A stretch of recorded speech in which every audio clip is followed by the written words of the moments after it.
Greetings from the most extreme wrestling, and this is your AEW Fight for the Fallen 2020 review. This took place on July 15th, 2020, back at the Daily's Place once again. Tony Schiavone was unfortunately not on commentary here tonight. He was awaiting some test results.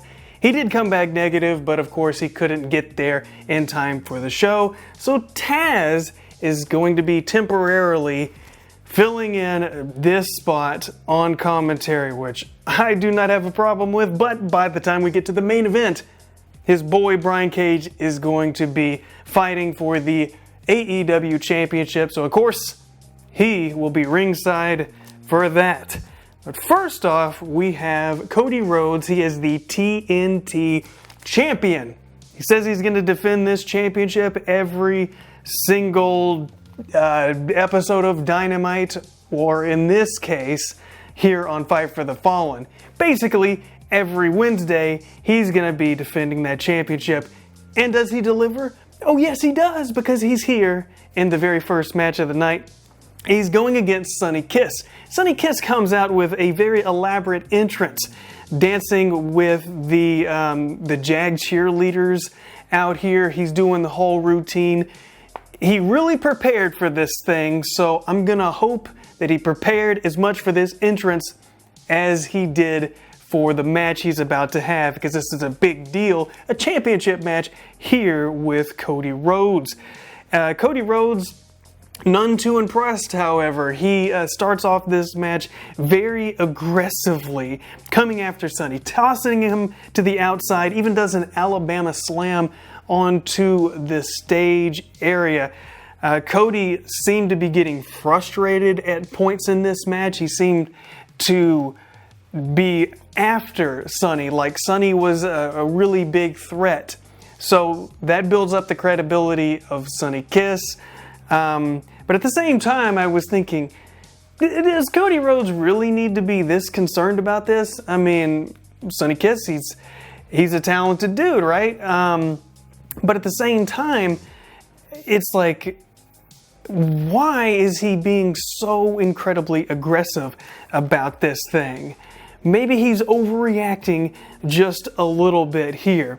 But there's even a spot where Cody Rhodes he's arguing with the referee about one of the decisions. Now, I understand that this was partly due to him covering up for Sonny Kiss here. There was some, there was a little bit of roughness. Sonny Kiss, he doesn't have the amount of years and the amount of training and experience that Cody Rhodes does, of course.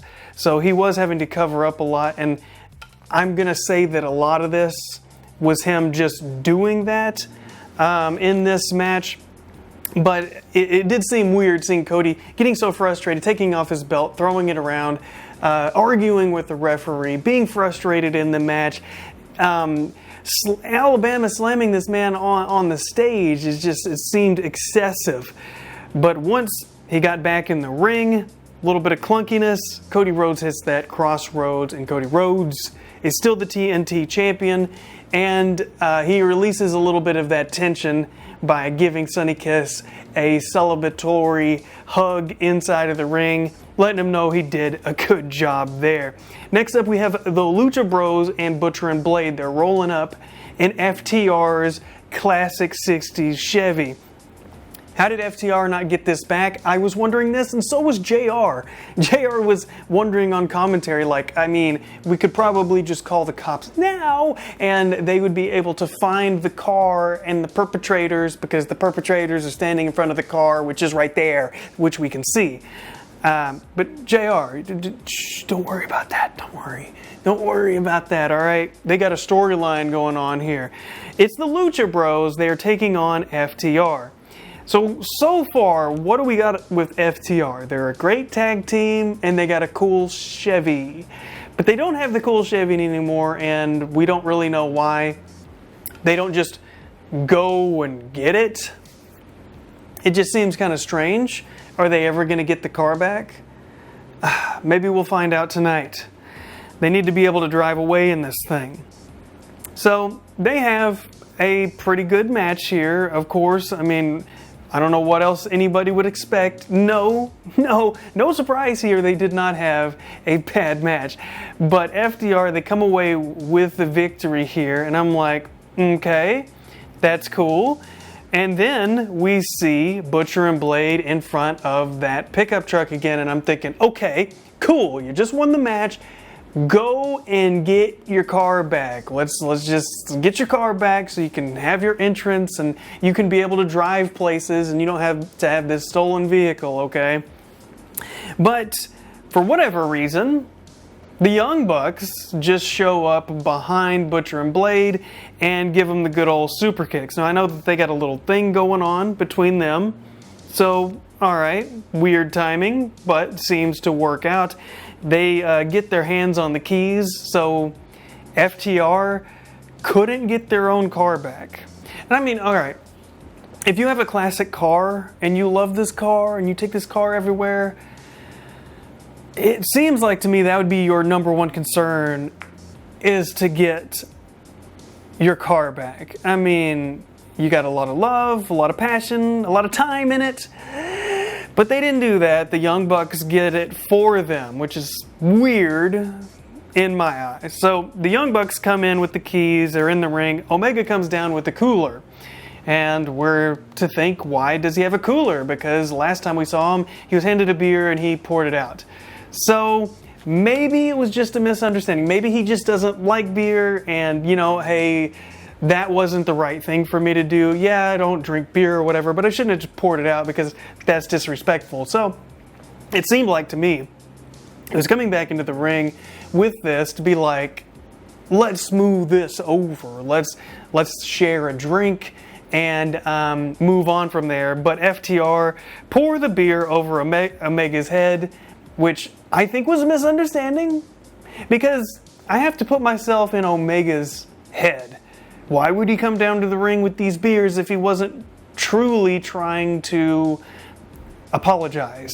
I mean, that's a lot of effort to go through to somehow to try to punk these guys out again. FTR, they get the keys back and they get the truck back. But this had to have been live, because if this wasn't live and they didn't edit this out, I don't know what's wrong with them. They get the keys back, FTR. They go back to their own car with their own keys and cannot for the life of them figure out how to turn the truck on. You got both of these guys looking at each other like, how did you turn the key? Do you turn it? You turn the key? But it's not working. You see, it's not working. And they're like gestating or whatever to each other that they can't make the car start. Freaking for real? I mean, they should have, show a crowd reaction. Show Tully Blanchard in the crowd. I mean, they kept cutting to him in random matches. Fade to black, do anything but just showing these guys looking like a bunch of fools. I mean, first of all, they lost their car, they lost their keys, and it took the Young Bucks to get the keys for them, and they were basically handed the keys. They dumped this beer on Omega, and I mean, I guess that's payback for him pouring out the beer and them getting in a scuffle, but it just makes FTR look like a bunch of goofs. I'm concerned. I'm concerned. There's no way that I can see that FTR is thinking, you know what? This AEW thing is going to be the best thing ever. I mean, I'm sure it's better than whatever they wanted them to do in WWE, but at the same time, it's looking a little janky for them. So, boo on that. Chris Jericho comes out with the Inner Circle, and he is here to talk about Orange Cassidy. Oh, yes, indeed, because he has orange juice in his hands. And he calls this episode, or he calls last week's episode Dynamite. Well, I mean, I guess it was Dynamite, but it wasn't. It was, no, it was not called Dynamite, but he called it that anyways. He didn't mention the crappy microphone he was using. I don't know why it was so crappy. Oh, actually, I do know why it was so crappy now that I think about it. I'll get to that. So, He's talking about the demographics and the ratings, the demos. He calls himself a demigod because he got on the internet and was like, yeah, well, I mean, we totally got beat by NXT in the ratings, but the real demographic that matters, we won on that. And I'm like, okay. I mean, if you really got to go that far to prove that you're better than the other guys, it's kind of pathetic. But he says everybody wants a rematch. Everybody wants a rematch. Well, judging by, what was it on Raw when they had just a bunch of rematches recently, it did horrible ratings. So maybe that's not what people want. But one match, rematch, I could see people really wanting that, especially if they build it right. And are they building it right now? It kind of seems like they might be. All right, so he's not going to give this match, though, because he's poo-pooing this idea. And, yeah, then he pours the orange juice out onto the ring canvas. Cassidy saunters on down Moxley style. I at first thought, why is he coming out like this? Because he never comes out like this. To my knowledge, he just comes out during the normal entrance, which he doesn't do. Jericho still says no. Cassidy gives the little thumbs up, turns it into a thumbs down, like the whole Triple H Batista, all that stuff. And from the ceiling comes orange juice, pulp, orange slices, all of that. There's a lot of citrus coming from the ceiling. And Jericho, he's covered in it. You can see all of his like balding hair. It's all matted. It looks terrible. His hair is super long. You know, it's just ridiculous, okay? And he's very upset. His $6,000, $5,000 white jacket's messed up. Ortiz is falling on the ground, slipping and sliding and swimming in it, like we've seen a million times, and things getting spilled in the ring segments. And yeah, then Jericho's demanding that a towel comes in so he can wipe away his tears and the pulp and all this. Wipe the pulp away, and it is a Cassidy towel. So I don't know who had the Cassidy towel, or it's just such a popular item. People in the crowd just had that. That's what they did. So maybe it looks like Cassidy's actually going to get his match in the future because, well, Chris Jericho is pretty upset. Next up, we have Jurassic Express. They're being interviewed, and Marco thinks that this last segment was quite hilarious. And Luchasaurus, he's like, hey, we got to be serious about this, man. We got to be really serious because we're taking on the Elite, and that's going to happen next. It is Jungle Express versus the Elite. And in this match, Marco, look, Omega's in the ring, he's got his shirt on, and Jericho's telling us if he wrestles with his shirt on, he's not taking it seriously. Well, Marco gives him something to believe in because he was doing some moves and they were working well together, so that was cool. It made sense to me. So Marco Stunt's getting in a lot of offense. He tags in his Dino pal, and this is a high-flying, exciting match. Hangman Page is watching on, having some drinks, and FTR joins them. So I suppose they got their car started, or maybe they were in a bar backstage and they just gave up on the car, went backstage, and was hanging out there. Either way, that is what, in fact, that they did. V-Trigger, one-winged angel on Stunt. Boy, did Stunt get his face beat in here. And Omega wins this one. Even picks up Marco's Stunt after the match and continues to beat on this man, which was just rude. And the Bucks stop him. So that was nice of them. Sheeta, she is the women's champion, and she's being interviewed, and she's saying, hey, if you're tough enough, come after this teeny tiny women's championship that I have. Maybe somebody, maybe just maybe, will be coming for that championship. We shall see. Moxley, he is the AEW champion, and he's going to be defending his championship tonight. He has a little promo here. Nothing too exciting, just letting us know that he's coming for Cage. Now we see Britt Baker as she's sending a towel to Jericho. Jericho's on commentary now. He's smelling like oranges. It's a good thing we can't smell them. I mean, they are in Florida, so they grow a lot in Florida, right? I'm pretty sure I've seen that in the advertising. So She sends him a towel. She even sends him a letter, which he doesn't read. So Britt Baker's really got to be missing Tony Schiavone, because Tony Schiavone always reads her letters because he just loves this lady. And how can you not like her? So now we see the Nightmare Sisters. Who is this? It's Allie and Brandy Rhodes. Because why? Brandy Rhodes has got to get on the show, and she is just the queen of making up new groups with new names. I mean, AEW hasn't even been around that long, and I've lost count of how many groups she's been a part of. It's just like, well, you're in a new group, whatever, man.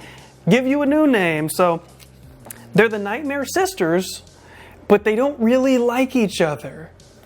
So they're not really sisters, right? But QT Marshall is part of the Nightmare Collective, and she's the girlfriend because she left Butcher and Blade because they don't need a bunny anymore. Because Butcher and Blade now jack people's cars like it's a 1950s greaser movie, and they're wearing white shirts and all of that. I don't really understand, but okay, I guess Allie wanted to have matches and they weren't going to do that with Butcher and Blade. I'm not too sure. Anyways, a quick match here against Kenzie Page and MJ Jenkins. Kenzie Page is being booked a lot here on AEW Dynamite, which I think is awesome. She's young, she's got a lot of talent, and it's Wednesday and she wears pink. So, hey, she can be a mean girl, right? Anyways, Allie, surprisingly, or not, she gets the victory, and I'm sure Brandy Rhodes was upset about this. She probably thought, why did I not get the victory? But that's just the way it happened, lady. Nyla Rose, she has an announcement. She's going to let us know this announcement here tonight. What is that announcement possibly going to be? I'm losing things over here. Okay. She's going to be doing this announcement. So she comes down to the ring, and Britt Baker is watching. She's watching intently. She's like, oh man, what's it gonna be? What do I gotta worry about? And Nyla Rose, she says she is gonna have a manager. And we've been suspecting that it's gonna be some kind of legendary figure, but who? Who might that legendary figure be? She said she's not gonna say it, she's gonna let it speak for itself, and then Vickie Guerrero comes down to the ring. And she's got this excuse me, and I wasn't stuttering. I mean, it's kind of like that. I mean, it's similar. It's kind of, almost.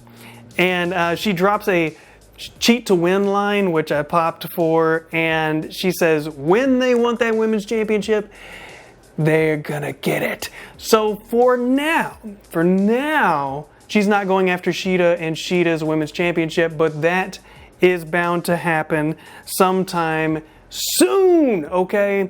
Sometime soon that's going to happen. Now we got the main event. It is Brian Cage. He has the FTW Championship. He's got Taz, and he's got an orange towel. Why has he been having that orange towel? Well, maybe, just maybe, it'll come into play tonight. Wink. Brian Cage is taking on Jon Moxley. Jon Moxley is the AEW World Heavyweight Champion. We're going to have this match last week. Well, whatever. Taz got to clear all this. First off, Taz cuts a promo because he's good at cutting promos. And he's doing this here for Brian Cage. And he brings up that Jon Moxley was at home with his wife, awaiting tests and all this, and was trying to psych out Brian Cage about his injury, about his arm being messed up, and really trying to put him, or Moxley was trying to put Cage in his place, and Taz was basically saying, look, we're not afraid of you. So we start off this match. Moxley goes right after Cage. Cage is taking Moxley into the arena. The referee says, forget it, countouts don't matter, disqualification. Forget it, man. Let's just let them do whatever, as they do a lot of times here in AEW. Moxley gets dropped on a propped up barricade, which looked freaking brutal. And Cage does moonsaults. He does a jumping knee strike. I wouldn't do those things. I think he's too large to even need to do those things, but he really wants to show off his athleticism. I mean, Brock Lesnar was doing a shooting star press that one time at WrestleMania, so I guess you could say it justifies him doing it here. Even Jericho on commentary mentioned it. I know he was doing it in character, like, oh, well, you know, he shouldn't be doing these big things, you know, because it's going to hurt him, or it could hurt him if he misses them. But, you know, hey, whatever. You can do a little flipties, do your flipties. I guess that's just the rule these days.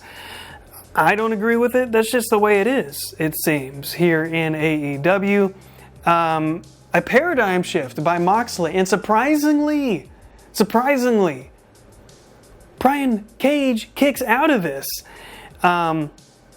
But Moxley, he's going after those arms because he knows that arm injury was there, so he's coming after the arm. He's thinking about the arm, he's going after the arm, and